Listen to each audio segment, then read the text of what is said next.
I walked away from something this year, something I had spent 4 years building. And I want to tell you, the moment I made the decision, I did not feel brave. I felt like I was failing. I felt like I was giving up. And it took me a long time to find the English words for what I was actually doing, because giving up was wrong. Starting over was closer, but even that did not quite hold it.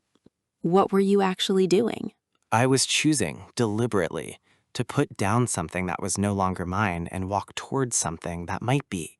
And that, the English of that, is the most important conversation we have never had on this podcast.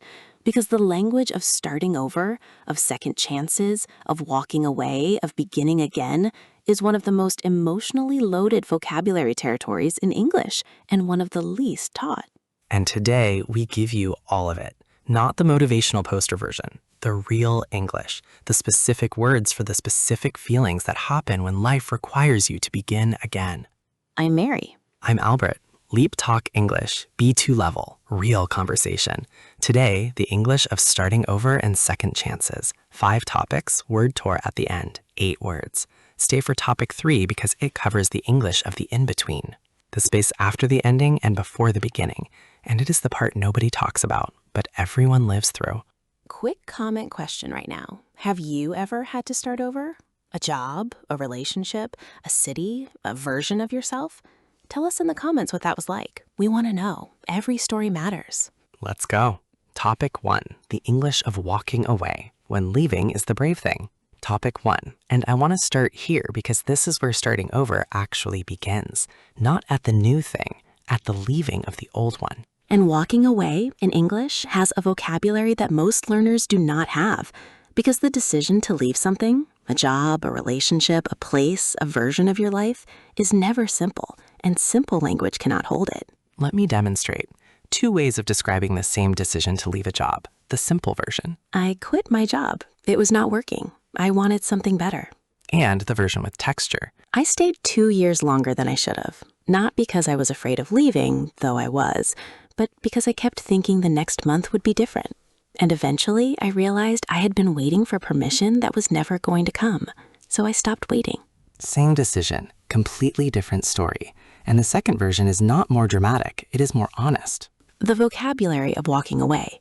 I stayed longer than I should have. One of the most honest sentences about the experience of leaving something late. Almost everyone has one of these, a thing they stayed in longer than was good for them. Longer than I should have, not a judgment, just an accurate description.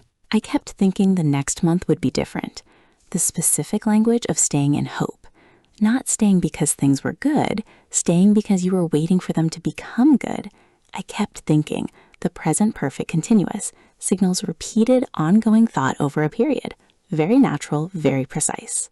I was waiting for permission that was never going to come, one of the most important sentences in the vocabulary of leaving, because most people who stay too long are waiting for something external, a sign, a change, a validation to tell them it is okay to go. Waiting for permission names this, and naming it is the first step to ending it. I stopped waiting. 3 words, the decision. Not dramatic, not announced, just the stopping. Very natural in English for a quiet internal decision that changes everything. I walked away, the most natural English phrase for leaving something deliberately and finally. Not I left, not I quit. I walked away. Movement, direction, choice. Very powerful, very final. It was no longer mine. The realization that something you were once part of had become something you no longer belonged to. It was no longer mine. Not blaming the thing or the people in it, just the fit had changed, and the honesty to name that. I had given everything I had to give. The depletion acknowledgement. Not failure, not weakness. The recognition that the resource, the energy, the care, the commitment had been fully spent, and that spending it fully is not the same as failing. Vocabulary and structures worth taking. Texture, the specific detail that makes a story feel real rather than generic. Deliberately, done with intention and purpose. Walking away deliberately means choosing to leave, not drifting away. Validation, external confirmation that something is correct or acceptable. Waiting for validation to leave is waiting for someone else to tell you it is okay to go. Depletion, the state of having a resource used up. I had given everything I had to give is depletion without shame. Structures worth noticing. I kept thinking the next month would be different. The I kept thinking structure for recurring, persistent thought over time. Use it for any pattern of repetitive hope or worry. I was waiting for permission that was never going to come. The relative clause that was never going to come is what makes this sentence powerful. It names the futility without bitterness. So I stopped waiting. 3 words, the decision. Not dramatic, not announced, just the stopping. Very natural in English for a quiet internal decision that changes everything. Stay, because topic 2 covers something nobody teaches, the English of the decision itself, the moment before walking away, and the sentences that make it real. Topic 2. And this is about the specific moment, the moment before the decision, the moment of the decision, and the moment after. Because all 3 have their own English, and most learners can only describe the before and the after. The during, the actual moment, is the hardest to put into words, and also the most important. Demonstrate the moment. I was in a meeting about 3 weeks before I actually left, and someone was speaking about plans, about the next quarter, about projections that assumed I would still be there in 6 months. And I realized I wasn't listening. Not because I was distracted, because none of it was about me anymore. The future they were describing was not mine, and I sat there and thought, I already know what I am going to do. I just haven't said it yet. And what is the English for that moment? I already knew. I just hadn't said it yet. The recognition that the decision had been made before it was announced. Very natural, very common. Many people describe their most significant decisions this way. The knowing came first. The saying came after. The vocabulary of the decision moment. Something shifted. The most natural English phrase for an internal change that cannot be precisely described. Something shifted, and I knew it was time. Not a dramatic realization, a quiet change. Something shifted. Imprecise, but completely felt. I couldn't unsee it. Once something is understood, it cannot be ununderstood. The moment I realized what I was doing, I couldn't unsee it. Very vivid, very natural in contemporary English. I had been pretending it was fine. The admission of sustained self-deception. I had been pretending, the present perfect continuous. This action was ongoing and is now over. Pretending it was fine, the specific thing that was being sustained. I stopped being able to. When something that required effort stops being possible, I stopped being able to pretend. I stopped being able to stay. I stopped being able to ignore what I already knew. The stopped being able to construction is one of the most precise English phrases for the moment a capacity runs out. I gave myself permission. Actively choosing to allow yourself to do something you had been resisting. I finally gave myself permission to leave. Very powerful, very natural, very often the exact description of what the decisive moment feels like. I made peace with it, reaching a state of acceptance about a difficult decision. I made peace with the fact that I was going to leave. Not happy about it, not certain, at peace, which is different. I chose myself. The phrase for a decision made in your own interest after a period of not prioritizing yourself. One of the most emotionally resonant phrases in contemporary English. I chose myself in the world that contains in 3 words. To the listener, vocabulary and structures worth taking. Self-deception, deceiving yourself, believing something false because the truth is uncomfortable. Sustained, maintained over a long period. Sustained self-deception is long-term pretending. Capacity, the ability to do something. Stopped being able to is the moment a capacity runs out. Decisive, settling something conclusively. The decisive moment is the one that makes everything after it different. Structures worth noticing. I already knew. I just hadn't said it yet. 2 short sentences that together capture one of the most common human experiences around major decisions. The knowing and the saying are 2 separate events. Separating them with a full stop gives each its own weight. I stopped being able to. Followed by any verb is one of the most precise constructions in English for the moment a thing becomes impossible. I stopped being able to stay. Use it for any experience of reaching a limit.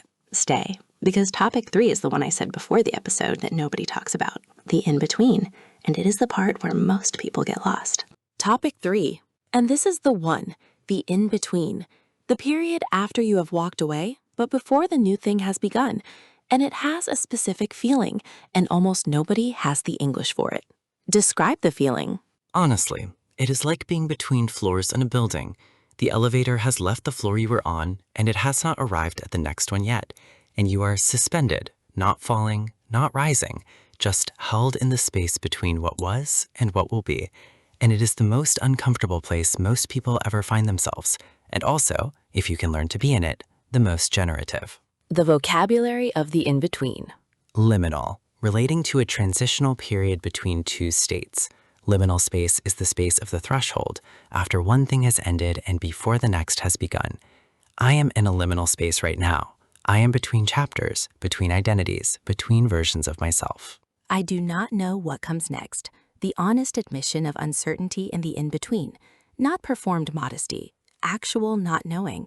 And in English, saying I do not know what comes next honestly is one of the most courageous things a person can say, because the pressure, in most cultures, is always to have a plan.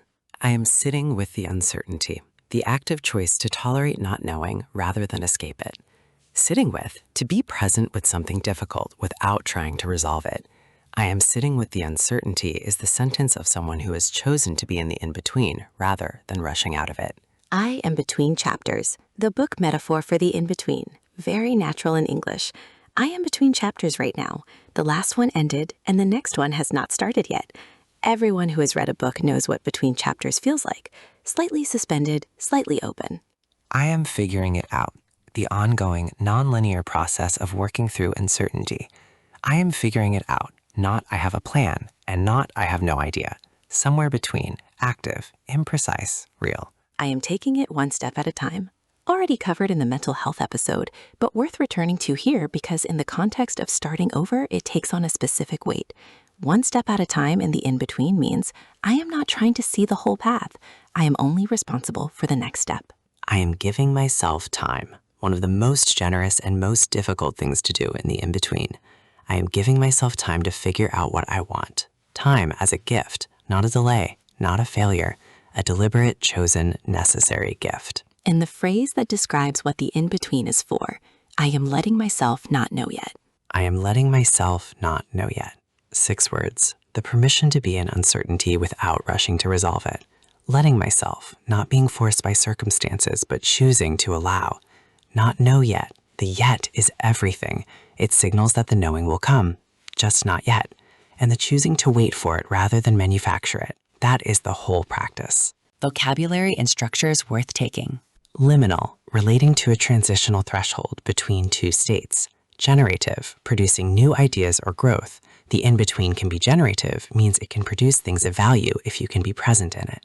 Tolerate, to allow something difficult to exist without trying to immediately remove it. Suspended, held in place without moving up or down, the between floors metaphor. Structures worth noticing. I am letting myself not know yet. The permission structure. Letting myself is reflexive permission. You are giving it to yourself. And not know yet with the yet is crucial. It holds hope inside the uncertainty. I am sitting with the uncertainty, the present continuous for an ongoing, active, chosen state. Not I am uncertain, passive. I am sitting with it, active, chosen, present. Stay. Topic 4 covers the English of the new beginning, and specifically, the language that makes a new start feel real rather than just hoped for. Topic 4, and this one I want to say right at the start is not about motivation. It is not about inspiration. It is about the specific, practical, honest English of what beginning again actually looks like from the inside. Because most language around new beginnings in English is performative. New chapter, fresh start, the best is yet to come. And all of those have their place, but they are the surface. The feeling underneath is more complicated. Show me the underneath. Honestly, starting again is smaller than you expect. You thought it would feel like a door opening. It feels more like finding a window, slightly ajar, and deciding to climb through it even though you cannot see what is on the other side. And the climbing is awkward, and you scrape your knee, and you get through, and then you are in a different room, and it is quiet and unfamiliar, and yours. The vocabulary of the new beginning. Taking the first step, the most natural English phrase for beginning a new chapter, but it is only meaningful when the first step is specific. Not I am taking the first step in general. The first step was applying for the course. The first step was moving the boxes. The specificity is what makes it real. Starting from scratch. Beginning completely from the beginning with no existing resources or progress. I am starting from scratch in a new city. Very natural. Can sound daunting or liberating depending on the tone. I am rebuilding, the present continuous for an ongoing process of reconstruction. I am rebuilding implies that something existed before, was damaged or dismantled, and is now being put back together in a new form, more textured than I am starting over. I am finding my footing. Already covered in the mental health episode, but here it carries a specific meaning in the context of beginning again, finding the stable ground under a new situation. I am slowly finding my footing in the new role. I am giving it a proper go. British English for making a genuine, committed attempt at something. I am giving this new path a proper go. Not a casual try, a real invested attempt. I am learning as I go. accepting that the knowledge will come through the doing rather than before it. One of the most freeing phrases in English for someone in a new beginning. I do not have all the answers yet. I am learning as I go. Something is shifting. The early signs of change and growth in a new chapter. Something is shifting. I cannot say exactly what, but it feels different from before. The present continuous is shifting, captures ongoing, gradual movement. In the most honest and most hopeful phrase for a new beginning, I do not know how this ends, but I am glad I started. I do not know how this ends, but I am glad I started. Two sentences that together hold everything a new beginning is. Uncertainty about the outcome, certainty about the choice, the not knowing and the gladness existing simultaneously. This is the sentence of someone who has chosen to live in possibility rather than guarantee. And that always is where the interesting things begin. Vocabulary and structures worth taking. Performative, done for show rather than from genuine feeling. Performative motivation language sounds inspiring, but is empty. Ajar, slightly open. A window slightly ajar, the gap that makes entry possible. Reconstruction, the process of building something again. Rebuilding is reconstruction after dismantling. Possibility, a thing that may happen. Living in possibility rather than guarantee means choosing hope over certainty. Structures worth noticing. I do not know how this ends, but I am glad I started. Two short declarative sentences that together create the full emotional picture of a genuine new beginning. The first sentence holds the uncertainty. The second sentence holds the courage. Together, they are complete. I am giving it a proper go. A proper go is a very British and very natural phrase for a genuine committed attempt. Use it whenever you want to signal real investment without overpromising. One more topic, and it is the one that holds the whole episode together. Stay. First word, liminal. Liminal means relating to a transitional period between two states, the threshold between what was and what will be. Liminal space is the in-between, after one chapter has ended and before the next has begun. Learning to be in the liminal space rather than rushing out of it is one of the most important skills of any life that involves change. For example, she had been in a liminal space for 4 months between the job she had left and the one she had not yet found, between the person she had been and the one she was becoming. She had stopped trying to rush out of it and had started slowly to trust it. Or, liminal is a beautiful word for an uncomfortable experience. The discomfort of the in-between is not a sign that something is wrong. It is a sign that something is changing, and change always passes through the liminal before it arrives. Repeat, liminal. Liminal. Next, recalibrate. To recalibrate means to adjust something to a new standard after it has drifted from the correct setting. In the context of starting over, recalibrating means correcting the direction of a life rather than abandoning it. Starting over is not failure. It is recalibration. For example, he had spent 3 years building in the wrong direction, not because he was foolish, but because the direction had seemed right at the time. The leaving was a recalibration, a correction, and after it, things moved more truly. Or, recalibrate is a more accurate word than fail for most experiences of starting over. Failure implies the goal was wrong. Recalibration implies the path was adjusted. The goal remains, the route changes. Repeat, recalibrate. Recalibrate. Next, resilient. Already covered in a previous episode, worth returning to here, because in the context of starting over, resilience takes on a specific and important meaning. Resilience is not toughness. It is the capacity to return, to come back after being set back, to begin again after ending. For example, what she found on the other side of the starting over was that she was more resilient than she had known, not because she had not been hurt by it, but because she had come through it and begun again, and found that beginning again was possible. Or, resilience is not the absence of falling. It is the pattern of getting up. And getting up is not always dramatic. Sometimes it is very quiet. Sometimes it is simply doing the next small thing. Repeat, resilient. Resilient. Next, intentional. To be intentional means to act with deliberate purpose, choosing what you do rather than letting it happen by default. Starting over intentionally means choosing the new direction rather than drifting into it. The most powerful second chances are the ones that are chosen. For example, she had been intentional about the new beginning in a way she had not been about the old one, choosing the industry, choosing the city, choosing the kind of work that matched what she now knew about herself. The intentionality made it feel different from the start. Or, intentional is the opposite of default. A default life is whatever happens when you do not choose. An intentional life is what you build when you do. Starting over gives you the chance to be intentional, to choose again, this time from experience. Repeat. Intentional. Intentional. Next, courageous. Courageous means having the quality of being brave, acting despite fear rather than in the absence of it. Walking away when leaving is the right thing takes courage. Sitting in the in-between takes courage. Beginning again takes courage. Not the dramatic kind, the quiet, daily, one step at a time kind. For example, the courage was not in the announcement. It was in the doing. The quiet, unglamorous daily work of building something new when the outcome was uncertain and the fear was real and the temptation to go back was sometimes very strong. Or, courageous is not the same as unafraid. The most courageous decisions are made by people who are afraid and act anyway.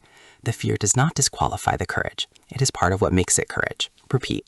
Courageous. Courageous. Next, accumulate. To accumulate means to gather or build up gradually over time. Starting from everything you have learned is starting from accumulated experience, the knowledge, the relationships, the understanding of yourself that built up through everything that came before. Nothing is wasted. Everything accumulates. For example, she had thought she was starting from nothing, a new city, no contacts, no established reputation. What she had not accounted for was the accumulated experience of everything that came before. The skills, the self-knowledge, the resilience, none of that had been left behind. Or, accumulated is the word that changes how starting over feels. Not from scratch, from everything you have accumulated. The difference between those two framings is the difference between feeling empty and feeling equipped. Repeat.